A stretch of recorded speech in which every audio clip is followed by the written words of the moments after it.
ನಮಸ್ಕಾರ ಸ್ನೇಹಿತರೆ, ನನ್ನ ಯೂಟ್ಯೂಬ್ ಚಾನಲ್ ವೀಕ್ಷಕರಿಗೆ ನಾನಿವತ್ತು ನೀವೆಲ್ಲರೂ ಬಹಳ ದಿನದಿಂದ ಕೇಳ್ತಿರುವಂತಹ BMTCಯ ಕಂಡಕ್ಟರ್ದು ಯಾವಾಗ ಇದಾಗುತ್ತೆ, ಯಾವಾಗ ಸರ್ವರ್ ಕ್ಲಿಯರ್ ಆಗುತ್ತೆ, ಯಾವಾಗ ಅಪ್ಲಿಕೇಶನ್ ಆಗ್ಬೋದು ಅಂತೆಲ್ಲ ಕೇಳ್ತಾಯಿದ್ದೀರಿ. ಸೊ ಅದನ್ನು ವಿವರವಾದ ಒಂದು ನೋಟಿಫಿಕೇಷನ್ ಕೊಟ್ಟಿದ್ದಾರೆ 3ನೇ ತಾರೀಕಿಗೆ. ಇಲ್ಲಿ ನೋಡ್ಬೋದು, ನಾನು ನಿಮ್ಗೆ ತೋರಿಸ್ತೀನಿ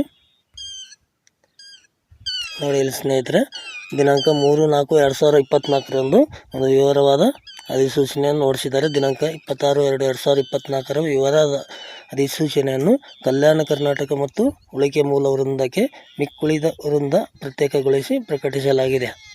ಅಂದರೆ ಇಲ್ಲಿ ಹೈದರಾಬಾದ್ ಕರ್ನಾಟಕದೇನು ಅಂತ ಹೇಳ್ತಾರೋ ಅದನ್ನು ಇವಾಗ ಕಲ್ಯಾಣ ಕರ್ನಾಟಕ ಅಂಥೇಳಿ.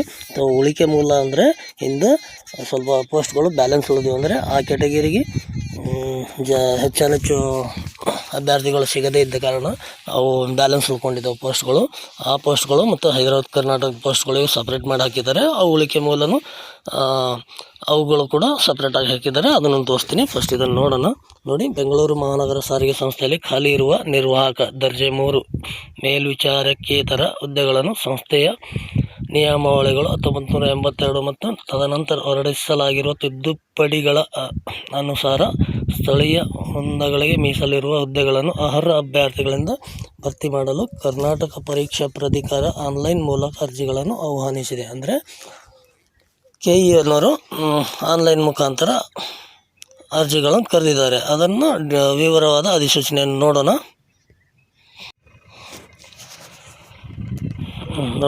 ಸ್ಥಳೀಯ ವೃಂದ 199 ಹುದ್ದೆಗಳು ಹಾಗೂ ಹಿಂಬಾಕಿ ಹುದ್ದೆಗಳು 15, ಟೋಟಲ್ 214. ಅಂದರೆ ಹೈದರಾಬಾದ್ ಕರ್ನಾಟಕ ಅಂತ ಏನು ಕರಿತೇವಲ್ಲ, ಕಲ್ಯಾಣ ಕರ್ನಾಟಕಕ್ಕೆ 199 ಪೋಸ್ಟ್ಗಳದಾವ. ಆಮೇಲೆ ಹಿಂಬಾಕಿ ಹುದ್ದೆಗಳು ಏನದಾವ, ಯಾವ ಕ್ಯಾಟಗಿರಿಗೆ ಕ್ಯಾಂಡಿಡೇಟ್ ಸಿಕ್ಕಿಲ್ಲೋ ಆ ಒಂದು 15 ಪೋಸ್ಟ್ಗಳು ಖಾಲಿದ್ದಾವೆ. ಟೋಟಲ್ 214, 2500ರಲ್ಲಿ ಮಿಕ್ಕಿವೆಲ್ಲ ಎಲ್ಲ ನಮ್ಮದು RPC ಅವರಿಗೆ ಇರ್ತವೆ. ನೋಡೋಣ ಡೀಟೇಲ್ ಆಗಿ. ನೋಡಿ, ಹೈದರಾಬಾದ್ ಕರ್ನಾಟಕ ಪೋಸ್ಟ್ಗಳು ಕಲ್ಯಾಣ ಕರ್ನಾಟಕದ್ದು ಯಾವ ರೀತಿ ಮೀಸಲಾತಿ ಇದ್ದಾವೆ ಅಂಥೇಳಿ ನೋಡಿ. ಮೀಸಲಾತಿ ವರ್ಗ, ಸಾಮಾನ್ಯ ವರ್ಗ, ಮಹಿಳಾ, ಮಾಜಿ ಸೈನಿಕರು, ಏಜೆಂಟ್ ನಿರಾಶ್ರಿತರು, ಗ್ರಾಮೀಣ ಇದ್ದವರಿಗೆ, ಕನ್ನಡ ಮಾಧ್ಯಮ ಇದ್ದವರಿಗೆ, ತೃತೀಯ ಲಿಂಗ ಇದ್ದವರಿಗೆ ಪೋಸ್ಟ್ಗಳು ಯಾವ ಥರ ಇದ್ದಾವೆ ಅಂತೇಳಿ ಡೀಟೇಲಾಗಿ ನೋಡ್ಕೊಳ್ಳಿ. ನೋಡಿ, ಪರಿಶಿಷ್ಟ ಜಾತಿ, ಪರಿಶಿಷ್ಟ ಪಂಗಡ, ಪ್ರವರ್ಗ 1, ಸೆಕೆಂಡ್ ವಿ, ಥರ್ಡ್ ವಿ. ಇಲ್ಲಿ ಥರ್ಡ್ ಎಗೆ ಹಿಂಬಾಕಿ ಪೋಸ್ಟ್ಗಳು ಉಳ್ಕೊಂಡಿದ್ದಾವೆ. ಹಿಂದೇನು ಅಪ್ಲಿಕೇಶನ್ ಕರೆದಿರೋ ಆ ಟೈಮಲ್ಲಿ ಆ ವಿದ್ಯಾರ್ಥಿಗಳು ಸಾಕಷ್ಟು ಸಿಕ್ಕಿಲ್ಲ, ಅದಕ್ಕೋಸ್ಕರ ಅವರು ಬ್ಯಾಲೆನ್ಸ್ ಉಳ್ಕೊಂಡಿದ್ದೇವೆ, ಅವ್ರಿಗೆ ಹಿಂಬಾಕಿ ಥರ್ಡ್ ಎ. ನೋಡ್ಕೊಳ್ಳಿ, 214 ಪೋಸ್ಟ್ಗಳು ಅದು. ಟೋಟಲು 2500ರಲ್ಲಿ ಇವ್ರಿಗೆ ಮೀಸಲಿರುವವು. ಇದ್ರಾಗ ಇವರು ಜನರಲ್ದವರು ಯಾರಿಗೆ ಅಂದರೆ ಜನರಲ್ ಅಂದರೆ ಹೈದರಾಬಾದ್ ಕರ್ನಾಟಕ ಬಿಟ್ಟು ಕಲ್ಯಾಣ ಕರ್ನಾಟಕ ಬಿಟ್ಟು ಬೇರೆಯವರಿಗೆ ಇದ್ರಾಗ ಹಾಕಕ್ಕೆ ಬರೋಲ್ಲ, ಅವ್ರು ಮಾತ್ರ ಇದ್ರಾಗ ಹಾಕ್ಬೋದು. ನೋಡಿ, ಮೇಲ್ಕಂಡ ಹುದ್ದೆಗಳ ಸಂಖ್ಯೆ ತಾತ್ಕಾಲಿಕವಾಗಿದ್ದು ಅವಶ್ಯಕತೆ ಅನುಗುಣವಾಗಿ ಮಾರ್ಪಡಿಸಬಹುದಾಗಿದೆ. ಇದು ಟೆಂಪರವರಿ, ಅವಶ್ಯಕತೆಗೆ ಅನುಗುಣವಾಗಿ ಹೆಚ್ಚು ಮಾಡ್ಬೋದು, ಕಡಿಮೆನೂ ಮಾಡ್ಬೋದು ಅಂತ ಹೇಳಿದ್ದಾರೆ. ಸಮತಲ ಮೀಸಲು ಸ್ಥಾನಗಳಿಗೆ ಅರ್ಹ ಅಭ್ಯರ್ಥಿಗಳು ಲಭ್ಯವಾಗದಿದ್ದಲ್ಲಿ ಅಂತಹ ಸ್ಥಾನಗಳನ್ನು ಆಯಾ ವರ್ಗಕ್ಕೆ ಸೇರಿದ ಸಾಮಾನ್ಯ ಅಭ್ಯರ್ಥಿಗಳಿಂದ ಭರ್ತಿ ಮಾಡಲಾಗುವುದು.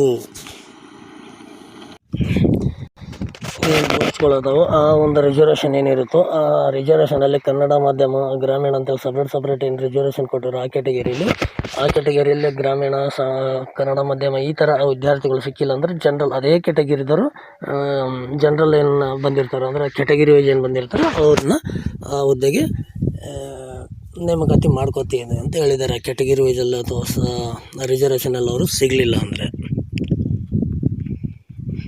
ನೋಡಿ, ಶೈಕ್ಷಣಿಕ ವಿದ್ಯಾರ್ಹತೆ ಒಂದು ಏನು ಪಾಸ್ ಆಗಿರ್ಬೇಕಂತೇಳಿ ನೋಡಿ. ಇಲ್ಲಿ ನೋಡಿ, ಇಲ್ಲಿ PUC ಅಂದರೆ 12ನೇ ಕ್ಲಾಸ್ ಏನು ಮಾಡಿರ್ತಿಲ್ಲ, PUC ಆರ್ಟ್ಸ್ ಮಾಡಿದ್ರು ನಡೆಯುತ್ತೆ, ಕಾಮರ್ಸ್ ಮಾಡಿದ್ರು ನಡೆಯುತ್ತೆ, ಸೈನ್ಸ್ನ ಮಾಡಿದ್ರು ನಡೆಯುತ್ತೆ. ಇದರಲ್ಲಿ ನೀವು ಪಾಸ್ ಆಗಿರಬೇಕು. 12ನೇ ಕ್ಲಾಸ್ PUC ಏನಿದೆ ಅದ್ರಾಗ ಪಾಸ್ ಆಗಿರಬೇಕು. ಅಥವಾ 10+2 ICSE ಅಂದರೆ ಇಂಗ್ಲೀಷ್ ಮೀಡಿಯಮ್ ಏನು ಮಾಡಿರ್ತಾರಲ್ಲ ಅವರು ICSE ಅಥವಾ CBSE ಇದರಲ್ಲಿ ಉತ್ತೀರ್ಣರಾಗಿರಬೇಕು. ಅಥವಾ ತತ್ಸಮಾನ ವಿದ್ಯಾರ್ಹತೆ ಅಂದರೆ ಅದಕ್ಕೆ ಸಮಾನವಾಗಿರೋದು ಯಾವ ವಿದ್ಯಾರ್ಥಿ ಅಂತಂದರೆ ತಾಂತ್ರಿಕ ಶಿಕ್ಷಣ ಇಲಾಖೆಯಿಂದ 3 ವರ್ಷಗಳ ಡಿಪ್ಲೊಮಾದಲ್ಲಿ ಉತ್ತೀರ್ಣರಾಗಿರತಕ್ಕದ್ದು. 10ನೇ ಕ್ಲಾಸ್ ಆಗಿದ್ಮೇಲೆ ಯಾರು ಡಿಪ್ಲೊಮಾ ಮಾಡಿರ್ತಾರೆ 3 ವರ್ಷದ್ದು, ಅದ್ರಾಗ ಪಾಸ್ ಆಗಿದ್ದಾರೆ ಇದ್ರೂ ನಡೆಯುತ್ತೆ. ಮತ್ತು ಕೆಳಗೆ ನೋಡಿ ಇಂಪಾರ್ಟೆಂಟ್ ಕೊಟ್ಟಿದ್ದಿರೋದು, ಮುಕ್ತ ಶಾಲೆ ಅಥವಾ ಮುಕ್ತ ವಿಶ್ವವಿದ್ಯಾಲಯದಿಂದ ಪಡೆದ PUC 12ನೇ ತರಗತಿಯನ್ನು ಅಥವಾ JOC ಅಥವಾ JLC ಕೋರ್ಸ್ಗಳನ್ನು ಹೊರತುಪಡಿಸಿ, ಅಂದರೆ open university JOC JLC course ಏನು ಮಾಡಿರ್ತಾರೋ ಅವರಿಗೆ ಇದಕ್ಕೆ ಅಪ್ಲಿಕೇಶನ್ ಹಾಕಕ್ಕೆ ಬರೋದಿಲ್ಲ. ಹಾಗೂ ಮೋಟಾರು ವಾಹನ ನೋಡಿ, ಮಾನ್ಯತೆ ಹೊಂದಿರುವ ಮೋಟಾರು ವಾಹನ ನಿರ್ವಾಹಕ ಪರವಾನಗಿ ಮತ್ತು ಬ್ಯಾಡ್ಜನ್ನು ಹೊಂದಿರತಕ್ಕದ್ದು. ಇದು ಇಂಪಾರ್ಟೆಂಟು. ಅಂದರೆ ಕಂಡಕ್ಟರ್ ಲೈಸೆನ್ಸ್ ಹೊಂದಿರಬೇಕು, ಆಮೇಲೆ ಬ್ಯಾಡ್ಜ್ ಕೂಡ ಹೊಂದಿರಬೇಕು. ಬ್ಯಾಡ್ಜ್ ಅಂದ್ರೇನು, ಈ ಡ್ರೈವರ್ ಲೈಸೆನ್ಸ್ ಕೊಟ್ಟಿರ್ತಾರೆ.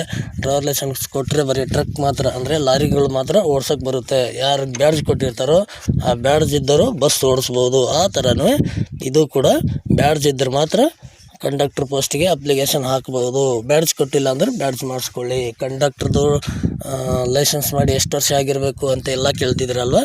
ಕಂಡಕ್ಟರ್ ಲೈಸೆನ್ಸ್ ಮಾಡಿ ಎಷ್ಟು ವರ್ಷ ಆಗೋದೇನು ಬೇಕಾಗಿಲ್ಲ. ಇದೇನು ಕೊನೆಯ ದಿನಾಂಕ ಇದೆಯೋ ಕೊನೆಯ ದಿನಾಂಕ ಒಳಗಾಗಿ ನಿಮ್ಮದು ಲೈಸೆನ್ಸ್ ಇದ್ದಿರಬೇಕು, ಜೊತೆಗೆ ಬ್ಯಾಡ್ಜ್ ಕೂಡ ಇದ್ದರೂ ನಡೆಯುತ್ತೆ. ಅಷ್ಟು ದಿನ ಇಷ್ಟು ದಿನ ಅಂತೇನು ಇದಕ್ಕೆ ಮಿತಿ ಇಲ್ಲ. ಆಮೇಲೆ ನೋಡಿ, ಹೈಟು ವೇಟು ಲಿಂಗ ಪುರುಷರಿಗೆ, ತೃತೀಯ ಲಿಂಗಿಗಳಿಗೆ ಮಹಿಳೆಯರಿಗೆ ಎತ್ತರ 160 ಸೆಂಟಿಮೀಟ್ರ್ ಪುರುಷರಿಗೆ, ಮಹಿಳೆಯರಿಗೆ ಬಂದು 150 ಸೆಂಟಿಮೀಟ್ರ್ ಹೈಟ್ ಇರಬೇಕು.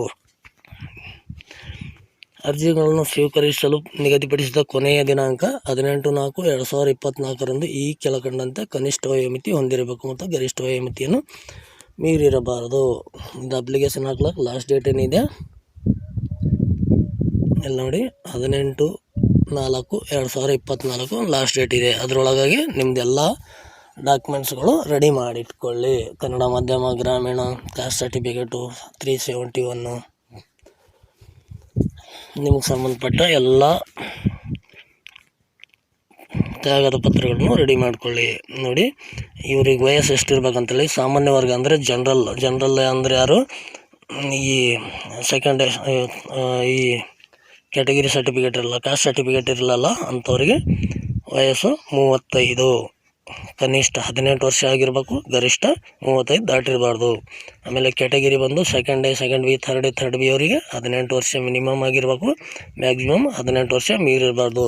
ಈ ವಯಸ್ಸು ನಾವು ಯಾವ ಥರ ಕನ್ಸಿಡರ್ ಮಾಡ್ಕೋಬೇಕಂತ ನೀವು ಕೇಳ್ಬೋದು. ನಿಮ್ಮದು 10ನೇ ಕ್ಲಾಸ್ ಮಾರ್ಕ್ಸ್ ಕಾರ್ಡಲ್ಲಿ ಇರುತ್ತಲ್ವ, ಅದೇ ಡೇಟ್ ಆಫ್ ಬರ್ತ್ ಇಟ್ಕೊಂಡು ಲೆಕ್ಕ ಮಾಡ್ಕೊತಾರೆ. ನೀವು ಕೇಳ್ಬೋದು, ನಂದಿನ್ನೂ ವಯಸ್ಸಷ್ಟಾಗಿಲ್ಲ, ಇನ್ನೂ ಕಡಿಮೆ ಇದೆ, ನಂದು ಆಧಾರ್ ಕಾರ್ಡ್ನಾಗ ಎಷ್ಟಿದೆ, ನಂದು ಲೈಸೆನ್ಸ್ನಾಗ ಎಷ್ಟಿದೆ, ನಂದು ರೇಷನ್ ಕಾರ್ಡ್ನಾಗ ಕಡಿಮೆ ಇದೆ, ಹೆಂಗೆ ಇದು ಅಂತ ನೀವು ಕೇಳ್ಬೋದು.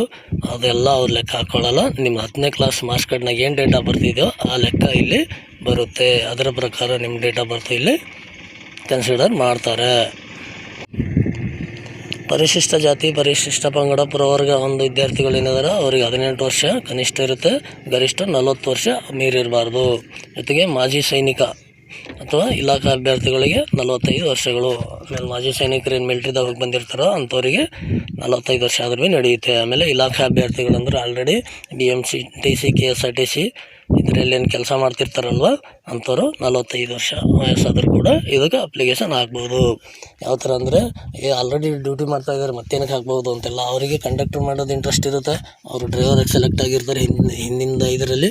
ಸೊ ಅಂಥವ್ರು ಈ ಬರೀ ಕಂಡಕ್ಟರ್ ಹಾಕ್ಬೇಕಂದ್ರೆ ಅವ್ರದ್ದೊಂದು ಸರ್ಟಿಫಿಕೇಟ್ ಕೊಡ್ತಾರೆ, ಡಿಪೋಲ್ಲೇ ತೊಗೊಂಡ್ಬಿಟ್ಟು ಹಾಕ್ಬೋದು. ಅವರಿಗೆ ವಯಸ್ಸು 45 ಒಳಗಡೆ ಇರಬೇಕು. ನೋಡಿ, ಮತ್ತು ಮುಂದೆ ಎಲ್ಲ ಮಾಜಿ ಸೈನಿಕರಿಗೆ ಯಾವ ಥರ ಇದೆ ಇವೆಲ್ಲ ಡೀಟೇಲಾಗಿ ಕೊಟ್ಟಿದ್ದಾರೆ, ಓದ್ಕೊಳ್ಳಿ. ತರಬೇತಿ ಅವಧಿ ನೋಡಿ, ಆಯ್ಕೆಯಾದ ಅಭ್ಯರ್ಥಿಗಳು 1 ವರ್ಷ ಕಾಲ ಕೆಲಸದ ಮೇಲೆ ತರಬೇತಿಯಾಗಿ ನಿಯೋಜಿಸಲಾಗುವುದು. ಈ ತರಬೇತಿಯಲ್ಲಿ ಅವಧಿ ಮಾಸಿಕ ಸಮಗ್ರ ತರಬೇತಿ ಭತ್ಯೆಯಾಗಿ ₹9,100 ನೀಡಲಾಗುವುದು. ಅಂದರೆ 1 ವರ್ಷ ನಿಮಗೆ 9,100 ಪೇಮೆಂಟ್ ಇರುತ್ತೆ, 1 ವರ್ಷ ಪ್ರೊಬೇಷನರಿ ಅಂತೇಳಿ.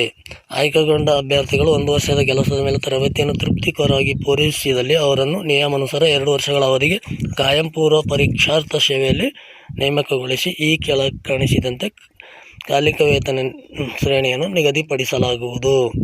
ಅಂದರೆ ಇಲ್ಲಿ ನೀವು 1 ವರ್ಷ ನೀವು ಕಂಪ್ಲೀಟ್ ಮಾಡಿದಿರಂದರೆ ನಿಮ್ಮದು ಇದ್ರ ಪೀರಿಯಡ್ ಮುಗಿಯುತ್ತೆ, ಟ್ರಯಲ್ ಪೀರಿಯಡ್ ಮುಗಿಯುತ್ತೆ. ಆಮೇಲೆ ಪ್ರೊಬೇಷನರಿ ಪೀರಿಯಡ್ ಮತ್ತೆ 2 ವರ್ಷ ಇರುತ್ತೆ. ಆ 2 ವರ್ಷದಲ್ಲಿ ನಿಮಗೆ ವೇತನ ಶ್ರೇಣಿ ಇರುತ್ತೆ 18,660ರಿಂದ 25,300ವರೆಗೂ ಇರುತ್ತೆ. ಟೋಟಲ್ ನೀವು 3 ವರ್ಷ ಕಂಪ್ಲೀಟ್ ಮಾಡಿದರೆ ನೀವು ಖಾಯಮಾಗಿ ನೇಮಕ ಆಗ್ತೀರಾ ಅಂತ ಅರ್ಥ. 2 ವರ್ಷಗಳ ಖಾಯಂ ಪೂರ್ವ ಪರೀಕ್ಷಾರ್ಥ ಸೇವೆಯನ್ನು ತೃಪ್ತಿಕರವಾಗಿ ಪೂರೈಸಿದಲ್ಲಿ ಅಂಥವರನ್ನು ಸದರಿ ಹುದ್ದೆಯಲ್ಲಿ ಸೇವೆಯಲ್ಲಿ ಖಾಯಂಗೊಳಿಸಲಾಗುವುದು ಅಂತ ಕೊಟ್ಟಿದ್ದಾರೆ. ಆಮೇಲೆ ನೋಡಿ, ಅರ್ಜಿ ಸಲ್ಲಿಸುವ ವಿಧಾನ. ಕರ್ನಾಟಕ ಪರೀಕ್ಷಾ ಪ್ರಾಧಿಕಾರ ವೆಬ್ಸೈಟ್ ಏನು ಕೊಟ್ಟಿದ್ದಾರೆ ನೋಡಿ, ಇಲ್ಲಿ ಈ ವೆಬ್ಸೈಟಿನಲ್ಲಿ ನೀವು ಅಪ್ಲಿಕೇಶನ್ ಹಾಕಬೇಕಾಗುತ್ತೆ. http://kea.kr.nic.in ನಲ್ಲಿ ಅಪ್ಲಿಕೇಶನ್ ಹಾಕಬೇಕಾಗುತ್ತೆ. ನಾನು ನಿಮ್ಗೆ ಲಿಂಕ್ ಕೊಡ್ತೀನಿ. ಆಮೇಲೆ ಇದನ್ನು ಡೀಟೇಲ್ ಆಗಿ ಓದ್ಕೊಳ್ಳಿ.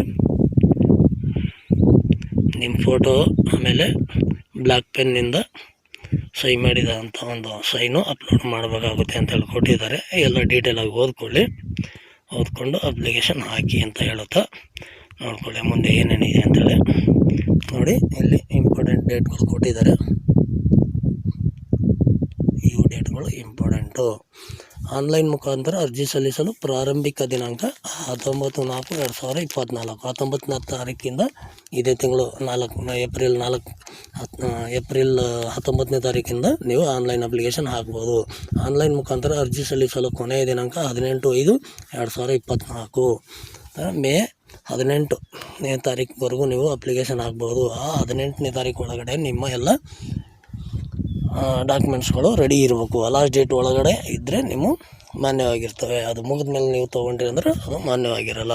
ಅರ್ಜಿ ಶುಲ್ಕ ಪಾವತಿಸ್ಲಿಕ್ಕೆ ಏನಾದರೂ ಅವತ್ತು ನೆಟ್ವರ್ಕ್ ಪ್ರಾಬ್ಲಮ್ ಅದು ಇದೆ ಅಂತ ಏನು ಹೇಳ್ತಿರಲ್ಲ, ಅವ್ರಿಗೇನು ಇನ್ನೂ 1 ದಿನ ಜಾಸ್ತಿ ಅಪ್ಲಿಕೇಶನ್ ಫೀಸ್ ಕಟ್ಟೋಕ್ಕೆ ಟೈಮ್ ಕೊಟ್ಟಿದ್ದಾರೆ. 19/5/2024. ಆನ್ಲೈನ್ ಮುಖಾಂತರ ಭರ್ತಿ ಮಾಡುವ ಮೊದಲು ಅರ್ಹತೆಗೆ ಸಂಬಂಧಿಸಿದ ಎಲ್ಲ ಸೂಚನೆಗಳನ್ನು ಓದಿಕೊಳ್ಳತಕ್ಕದ್ದು ಹಾಗೂ ನೀಡಿರುವ ಸೂಚನೆಯನ್ವಯ ಭರ್ತಿ ಮಾಡತಕ್ಕದ್ದು. ಏನು ಕೊಟ್ಟಿದ್ದಾರೆ ಡೀಟೇಲಾಗಿ ಓದ್ಕೊಂಡು ಅಪ್ಲಿಕೇಶನ್ ಹಾಕಿರಿ ಅಂತೇಳಿ. ನೋಡಿ, ಫೀಸ್ ಬಂದು ಸಾಮಾನ್ಯ ಅರ್ಹತೆ ಮತ್ತು ಇತರೆ ಪ್ರವರ್ಗಗಳು ಅಂದರೆ ಜನರಲ್ನವರಿಗೆ, ಆಮೇಲೆ ಇತರೆ OBC ಕ್ಯಾಟಗರಿಯವರಿಗೆ ಅಂದರೆ ಸೆಕೆಂಡ್ ಬಿ, ಥರ್ಡ್ ಬಿ ಇವರಿಗೆಲ್ಲ ಫೀಸು, ಅಪ್ಲಿಕೇಶನ್ ಫೀಸು 750 ರೂಪಾಯಿ ಇರುತ್ತೆ. ಪರಿಶಿಷ್ಟ ಜಾತಿ, ಪರಿಶಿಷ್ಟ ಪಂಗಡ ಅಂದರೆ SC ST, ಆಮೇಲೆ ಮಾಜಿ ಸೈನಿಕರು, ಆಮೇಲೆ ಸೇವೆ ಸಲ್ಲಿಸುತ್ತಿರುವ ಕೊಲ್ಲಲ್ಪಟ್ಟ ಅಥವಾ ಶಾಶ್ವತವಾಗಿ ಅಂಗವಿಕಲರಾದ ಮಾಜಿ ಸೈನಿಕರ ಅವಲಂಬಿತರಿಗೆ 500 ರೂಪಾಯಿ. ಅಂದರೆ ಮಿಲ್ಟ್ರಿಯಲ್ಲಿ ಕೆಲಸ ಮಾಡ್ತಿರ್ತಾರೋ, ಅದ್ರಾಗ ಯಾರಾದರೂ ಮೃತಪಟ್ಟಿರ್ತಾರೋ ಅವರ ಅವಲಂಬಿತರು, ಆಮೇಲೆ ಹ್ಯಾಂಡಿಕ್ಯಾಪ್ಟ್ ಏನಾಗಿರ್ತಾರೆ ಅಂಥವರಿಗೆಲ್ಲ 500 ರೂಪಾಯಿ ಫೀಸ್ ಇರುತ್ತೆ ಅಂತ ಹೇಳಿದ್ದಾರೆ. ಈ ಫೀಸನ್ನು ಆನ್ಲೈನ್ ಮುಖಾಂತರ ಮಾತ್ರ ನೀವು ಪಾವತಿ ಮಾಡಬೇಕಾಗುತ್ತೆ. ನೋಡ್ಕೊಳ್ಳಿ, ಡೀಟೇಲಾಗಿ ಕೊಟ್ಟಿದ್ದಾರೆ ಎಲ್ಲಷ್ಟು. ಆಯ್ಕೆ ವಿಧಾನ ಯಾವ ಥರ ಇರ್ತದೆ. ಹಿಂಬಾಕಿ ಹುದ್ದೆಗಳಿಗೆ ಪ್ರತ್ಯೇಕವಾಗಿ ಅರ್ಜಿಗಳನ್ನು ಆಹ್ವಾನಿಸದಿರುವ ಕಾರಣ ಸ್ಥಳೀಯ ವೃಂದದಡಿ ಅರ್ಜಿ ಸಲ್ಲಿಸುವ ಪ್ರವರ್ಗ 2 ಸೇರಿದ ಅಭ್ಯರ್ಥಿಗಳಿಂದ ಹಿಂಬಾಕಿ ಹುದ್ದೆಗಳನ್ನು ಭರ್ತಿ ಮಾಡಲಾಗುವುದು. ಹಿಂಬಾಕಿ ಹುದ್ದೆಗಳ ಭರ್ತಿಯಾಗಿ ಪ್ರತ್ಯೇಕ ಆಯ್ಕೆ ವಿಧಾನವನ್ನು ಅನುಸರಿಸಲಾಗುವುದಿಲ್ಲ. ಈ ಹಿಂಬಾಕಿ ಪೋಸ್ಟ್ಗಳು ನೋಡೋದಲ್ಲ, ಅವು ಸಪ್ರೇಟಾಗಿ ಕರೆಯಲ್ಲ, ಅದರಾಗೆ ನಾವು ಕನ್ಸಿಡರ್ ಮಾಡ್ಕೊತೀವಿ ಅಂತ ಹೇಳಿದ್ದಾರೆ. ಸಾಮಾನ್ಯ ಪರೀಕ್ಷೆ ಟೆಸ್ಟ್ನಲ್ಲಿ ಕನಿಷ್ಠ 30% ಅಂಕಗಳನ್ನು ಪಡೆದ ಅಭ್ಯರ್ಥಿಗಳನ್ನು ಮಾತ್ರ ಆಯ್ಕೆಗೆ ಪರಿಶೀಲನೆಗೆ ಅರ್ಹರೆಂದು ಪರಿಗಣಿಸಲಾಗುವುದು. ಸಾಮಾನ್ಯ ಸಾಮರ್ಥ್ಯ ಪರೀಕ್ಷೆ ಕಾಮನ್ ಆಪ್ಟಿಟ್ಯೂಡ್ ಟೆಸ್ಟ್ನಲ್ಲಿ ಕನಿಷ್ಠ 30% ಅಂಕಗಳನ್ನು ಪಡೆದ ಅಭ್ಯರ್ಥಿಗಳನ್ನು ಮಾತ್ರ ಆಯ್ಕೆ ಪರಿಶೀಲನೆಗೆ ಅರ್ಹರೆಂದು ಪರಿಗಣಿಸಲಾಗುವುದು. ಇನ್ನು ಇದೇನು ಟೆಸ್ಟ್ ಏನು ತಗೊಳ್ತಾರೋ, ಎಕ್ಸಾಮ್ ಏನಿರುತ್ತೋ ಅದರಲ್ಲಿ ಕನಿಷ್ಠ 30ರಷ್ಟು ಅಂಕಗಳನ್ನು ನೀವು ಪಡೀಲೇಬೇಕು. 30 ಅಂದರೆ 32 ಎಕ್ಸಾಮ್ ಇರ್ತವೆ. ಅದರಲ್ಲಿ 2ರಲ್ಲಿ 100 ಮಾರ್ಕ್ಸು, 200 ಮಾರ್ಕ್ಸು. 200 ಮಾರ್ಕ್ಸಲ್ಲಿ 30ರಷ್ಟು ಅಂಕ ನೀವು ಪಡೀಲೇಬೇಕು ಅಂತಂದರೆ 30 + 30 60 ನಂಬರ್ ತೊಗೊಂಡ್ರೆ ನೀವು ಕನಿಷ್ಠ ಪಾಸು ಅಂತೇಳಿ ಕನ್ಸಿಡರ್ ಮಾಡ್ಕೋತಾರೆ. ಆಮೇಲೆ category wise cut off list ಹಾಕ್ತಾರೆ.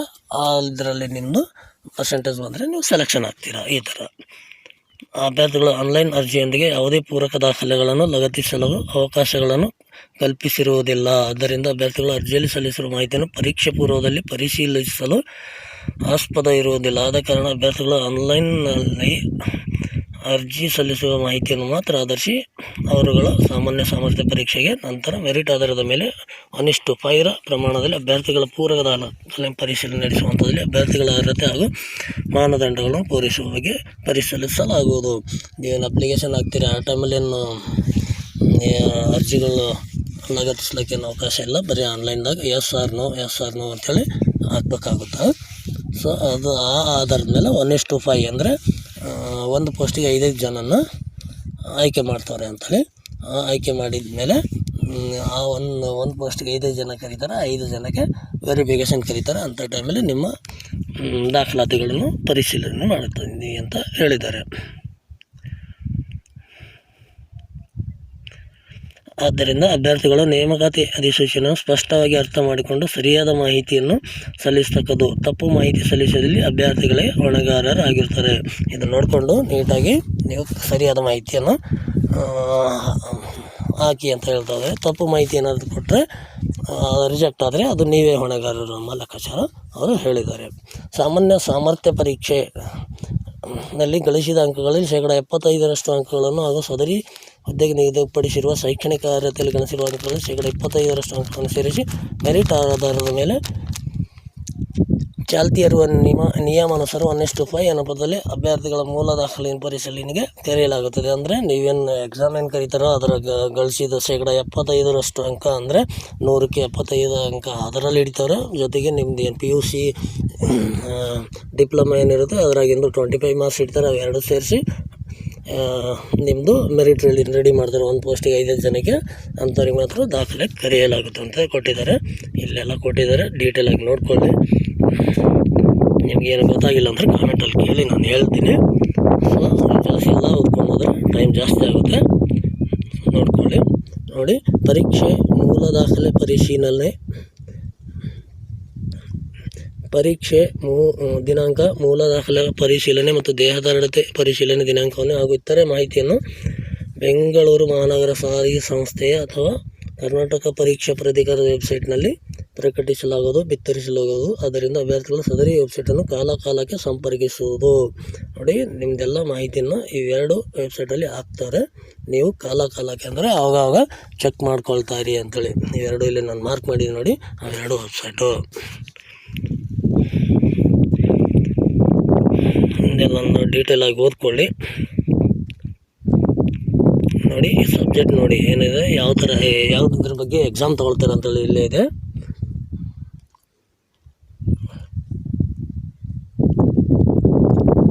ಪ್ರಚಲಿತ ಘಟನೆಗಳಿಗೆ ಸಂಬಂಧಿಸಿದ ಸಾಮಾನ್ಯ ಜ್ಞಾನದ ವಿಷಯಗಳು, ದೈನಂದಿನ ಗ್ರಹಿಕೆ ವಿಷಯಗಳು, ಭಾರತದ ಸಂವಿಧಾನ, ಸ್ಥೂಲ ನೋಟದ ವಿಷಯಗಳು, ವಿಶೇಷವಾಗಿ ಕರ್ನಾಟಕಕ್ಕೆ ಸಂಬಂಧಿಸಿದ ಭಾರತದ ಇತಿಹಾಸ, ಕರ್ನಾಟಕಕ್ಕೆ ಸಂಬಂಧಿಸಿದಂತೆ ಭಾರತದ ಭೂಗೋಳ ವಿಷಯಗಳು, ರಾಜ್ಯ ಮತ್ತು ಪ್ರಾದೇಶಿಕ ಆಡಳಿತ ಕುರಿತು, ಗ್ರಾಮೀಣಾಭಿವೃದ್ಧಿ, ಪಂಚಾಯತ್ ರಾಜ್ ಸಂಸ್ಥೆಗಳು ಹಾಗೂ ಗ್ರಾಮೀಣ ಸಹಕಾರ ಸಂಸ್ಥೆಗಳಿಗೆ ಸಂಬಂಧಿಸಿದ ಉಪಕ್ರಮಗಳು ಒಳಗೊಂಡಂತೆ ಕರ್ನಾಟಕ ಆರ್ಥಿಕ ಅಭಿವೃದ್ಧಿಯ ಕುರಿತ ವಿಷಯಗಳು, ಕರ್ನಾಟಕದ ಪರಿಸರ ಸಂಬಂಧಿ ಸಮಸ್ಯೆಗಳು ಮತ್ತು ಅಭಿವೃದ್ಧಿ ಕುರಿತ ವಿಷಯಗಳು. ಆಮೇಲೆ ಎರಡನೇದು ಬಂದು ಪತ್ರಿಕೆ 2 ಬಂದು ಸಾಮಾನ್ಯ ಕನ್ನಡ ಅಥವಾ ಸಾಮಾನ್ಯ ಇಂಗ್ಲೀಷ್ ಅಥವಾ ಕಂಪ್ಯೂಟರ್ ಜ್ಞಾನ. ಈ 3 ಇರ್ತವೆ. ಸಾಮಾನ್ಯ ಕನ್ನಡ ಇರ್ತವೆ, ಸಾಮಾನ್ಯ ಇಂಗ್ಲೀಷ್ ಇರುತ್ತೆ, ಸಾಮಾನ್ಯ ಕಂಪ್ಯೂಟರ್ ಜ್ಞಾನ ಇರುತ್ತೆ. ಎರಡು ಪೋಸ್ಟ್ ಇರ್ತವೆ. ಈ ವಿಷಯದ ಮೇಲೆ ನಿಮಗೆ ಎಕ್ಸಾಮ್ ತಗೊಳ್ತವ್ರೆ. ಋಣಾತ್ಮಕ ಮೌಲ್ಯಮಾಪನ. ಸಾಮಾನ್ಯ ಸಾಮರ್ಥ್ಯ ಪರೀಕ್ಷೆಯ ಪ್ರಶ್ನೆ ಪತ್ರಿಕೆಗಳಲ್ಲಿ ಪ್ರತಿಯೊಂದು ಪ್ರಶ್ನೆಗೂ 4 ಪರ್ಯಾಯ ಉತ್ತರಗಳಿದ್ದು ಅಭ್ಯರ್ಥಿ ಯಾವುದಾದ್ರೂ ಒಂದು ಸರಿ ಉತ್ತರವನ್ನು ಮಾತ್ರ ಆಯ್ಕೆ ಮಾಡತಕ್ಕದ್ದು. ಪ್ರತಿ ತಪ್ಪು ಉತ್ತರಕ್ಕೆ 4ನೇ 1 ಅಂಶದಷ್ಟು ಅಂಕಗಳನ್ನು ಕಳೆಯಲಾಗುವುದು. ಇಲ್ಲಿ ಇರೋದು ಮೇನ್ ಇಂಪಾರ್ಟೆಂಟು. ಅಂದರೆ ನೀವೇನು ಎಕ್ಸಾಮ್ಗೆ ಏನು ಹೋಗಿರ್ತೀರೋ ಒಂದು ಮಾರ್ಕ್ಸಿಗೆ 4 ಆನ್ಸರ್ ಇರ್ತವೆ. ಅದ್ರ ಕರೆಕ್ಟ್ ಆಗಿದ್ದು ನೀವು ಟಿಕ್ ಮಾಡಬೇಕಾಗುತ್ತೆ. ಸೊ ಯಾವುದೋ ಒಂದು ಇರ್ಬೋದು, ಕರೆಕ್ಟ್ ಆಗ್ಬೋದು ಅಂತೇಳಿ ನಾವು ಡೌಟ್ ಮೇಲೆ ಏನು ಟಿಕ್ ಮಾಡ್ತೀವೋ ಆ ಥರ ಟಿಕ್ ಮಾಡಿದರೆ 4 ಮಾರ್ಕ್ಸು ಅದೇ ಥರ ಟಿಕ್ ಮಾಡಿದ್ರೆ 4 ತಪ್ಪಾಗಿದ್ದರೆ 1 ಅಂಕ ನಿಮ್ಮದು ಕಟ್ಟಾಗುತ್ತೆ. ಅಂದರೆ 1 ಮಾರ್ಕ್ಸಿಗೆ 1/4 ಅಂಕ ಕಟ್ಟಾಗುತ್ತೆ ತಪ್ಪು ಉತ್ತರಕ್ಕೆ ಅಂತ ಇಲ್ಲೇ ಹೇಳ್ತಾ ಇದ್ದಾರೆ. ಅದರಿಂದ ನೀವು ನೀಟಾಗಿ ನಿಮಗೆ ಗೊತ್ತಿದ್ದರೆ ಮಾತ್ರ ಅದನ್ನು ಟಿಕ್ ಮಾಡಿ, ಗೊತ್ತಿಲ್ಲದ್ರೆ ಹಂಗೆ ಬಿಟ್ಬಿಡಿ, ಏನು ತೊಂದರೆ ಇಲ್ಲ. ಅಲ್ಲಾಂದರೆ ಯಾಕಂದ್ರೆ ನೀವು ತೊಗೊಂಡಿದ್ದ ನಂಬರ್ದಾಗೆ ಉಲ್ಟಾ ನಂಬರ್ ಕಟ್ ಆಗ್ತಾ ಹೋಗ್ತಿರ್ತವೆ. ಸುಮ್ಮನೆ ಡೌಟ್ ಮೇಲೆ ನೀವು ಟಿಕ್ ಮಾಡ್ತಾ ಹೋದರೆ ತಪ್ಪು ಉತ್ತರಕ್ಕೆ 4 ತಪ್ಪು ಉತ್ತರ ಹಾಕಿದರೆ 1 ನಂಬರ್, ನೀವು ಏನು ನಂಬರ್ ತೊಗೊಂಡಿರ್ತೀರೋ ಅದ್ರಾಗೆ ಕಟ್ ಆಗ್ತಾ ಹೋಗ್ತಿರ್ತವೆ. ಅದಕ್ಕೋಸ್ಕರ ನಿಮ್ಗೆ ಯಾವ್ದು ಕರೆಕ್ಟ್ ಗೊತ್ತಿರುತ್ತೆ ಖಂಡಿತವಾಗಿ ಅದು ಮಾತ್ರ ಹಾಕಿರಿ, ಗೊತ್ತಿಲ್ಲ ಅಂದರೆ ಬಿಟ್ಟುಬಿಡಿ. ಸಾಮಾನ್ಯ ಅರ್ಹತೆ ಭಾರತೀಯ ನಾಗರಿಕ ಆಗಿರಬೇಕು. ಇವೆಲ್ಲ ಓದ್ಕೊಳ್ಳಿ ಡೀಟೇಲಾಗಿ.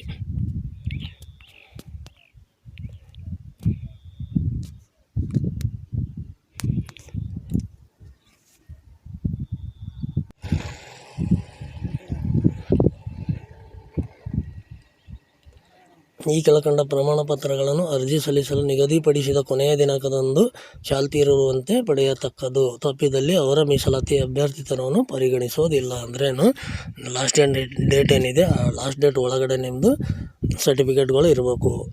ಅದು ಆಗಿದ್ಮೇಲೆ ತೊಗೊಂಡ್ರೆ ನಾವು ಅದು ಪರಿಗಣಿಸೋದಿಲ್ಲ, ಅದಕ್ಕೆ ನೀವೇ ಜವಾಬ್ದಾರರು ಅಂತ ಹೇಳ್ತಾರೆ. ಸೊ ಇವಾಗಲೇ ಇನ್ನೂ ಡೇಟ್ ಕರೆದಿಲ್ಲ, ಅದಕ್ಕಿಂತ ಹಿಂದೆ ಅಂದರೆ ಏನು ತೊಂದರೆ ಇಲ್ಲ. ಸೊ ಆದರೆ ಈ ಹಿಂದೆ ಅಂದ್ರೆ 5-6 ವರ್ಷ ಹಿಂದಿಂದು ನಡೆಯೋಂಗಿಲ್ಲ. ಸೊ ಅವು ಚಾಲ್ತಿಯಲ್ಲಿರ್ಬೇಕು. ಅಂದರೆ ವ್ಯಾಲಿಡಿಟಿ ಏನಿರ್ತಾವಲ್ಲ 2 ವರ್ಷ 3 ವರ್ಷ ಈ ಥರ ಆ ವ್ಯಾಲಿಡಿಟಿ ಒಳಗಡೆ ಇದ್ದರೆ ನಡೀತೆ ಅಂತ ಹೇಳಿದ್ದಾರೆ. ಮುಂದೇನಾದರೂ ಡೀಟೇಲಾಗಿ ನೋಡ್ಕೊಳ್ಳಿ.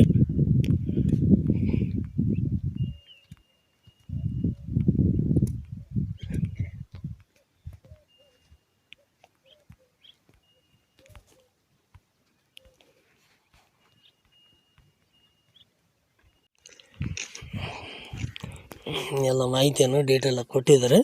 ನೀವು ನೀಟಾಗಿ ಓದ್ಕೊಳ್ಳಿ. ಇದ್ರಾಗ ನಿಮ್ಗೆ ಏನಾದರೂ ಗೊತ್ತಾಗಲಿಲ್ಲ ಅಂದರೆ ಕಾಮೆಂಟಲ್ಲಿ ಕೇಳಿ, ನಾನು ಅದನ್ನು ಖಂಡಿತವಾಗ್ಲೂ ನಿಮಗೆ ಅರ್ಥ ಮಾಡಿಸ್ತೀನಿ, ಹೇಳ್ತೀನಿ ಅಂತ ಹೇಳ್ತಾ ಇದ್ದೀನಿ. ನೋಡ್ಕೊಳ್ಳಿ ಎಲ್ಲ ಡೀಟೇಲಾಗಿ ಏನೇನು ಕೊಟ್ಟಿದ್ದಾರೆ.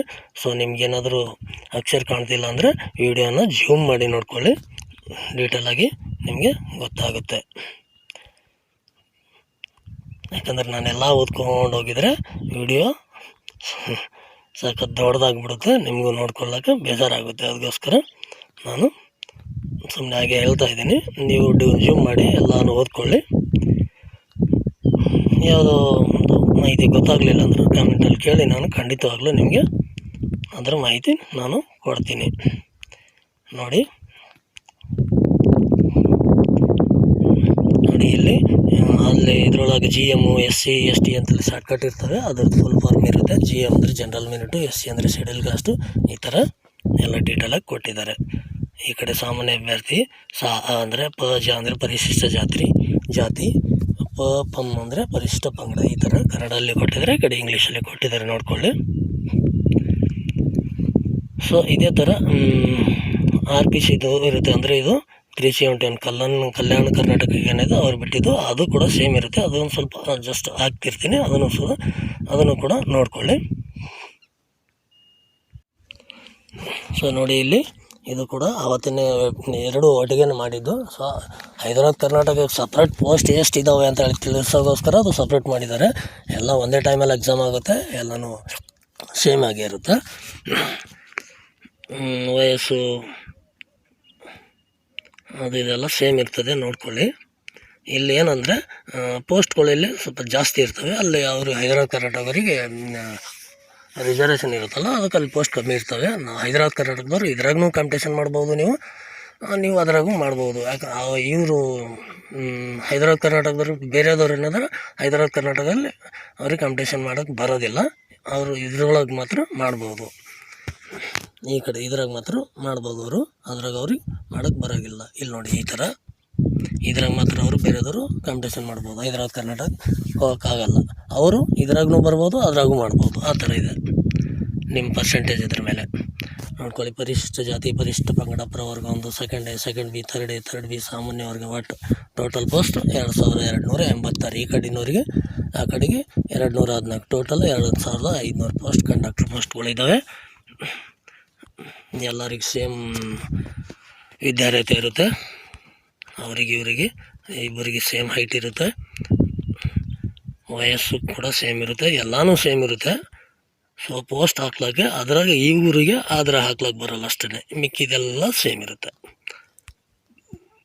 ಅಪ್ಲಿಕೇಶನ್ ಹಾಕೋ ಲಾಸ್ಟ್ ಡೇಟ್ ಕೂಡ ನೋಡಿ ಇಲ್ಲಿ ಮತ್ತೆ ತೋರಿಸ್ತಾ ಇದ್ದೀನಿ, ಇದೆ ಲಾಸ್ಟ್ ಡೇಟ್ ಇರುತ್ತೆ. ಅದರೊಳಗಾಗಿ ನಿಮ್ಮ ಅಪ್ಲಿಕೇಶನ್ಗಳೆಲ್ಲ ರೆಡಿ ಇರಲಿ. ನಾನು ನಿಮಗೆಲ್ಲ ಡೀಟೇಲಾಗಿ ಹೇಳಿದ್ದೀನಿ, ಜೂಮ್ ಮಾಡಿಕೊಂಡು ನೋಡಿ. ಆ ಫಸ್ಟಿಂದ ಇದು ಸ್ಪೀಡಾಗಿ ಹೋಗ್ತಾಯಿದೆ ಅಂತೇಳಿ ಇದು ಮಾಡ್ಕೊಬೇಡಿ. ಆ ಫಸ್ಟಿಂದ ಏನು ಕೊಟ್ಟಿದ್ದೀನಲ್ಲ ಸೇಮ್ ಅದು ಇದು ಎಲ್ಲ ಸೇಮ್ ಇದೆ, ಏನು ಚೇಂಜಸ್ ಇಲ್ಲ.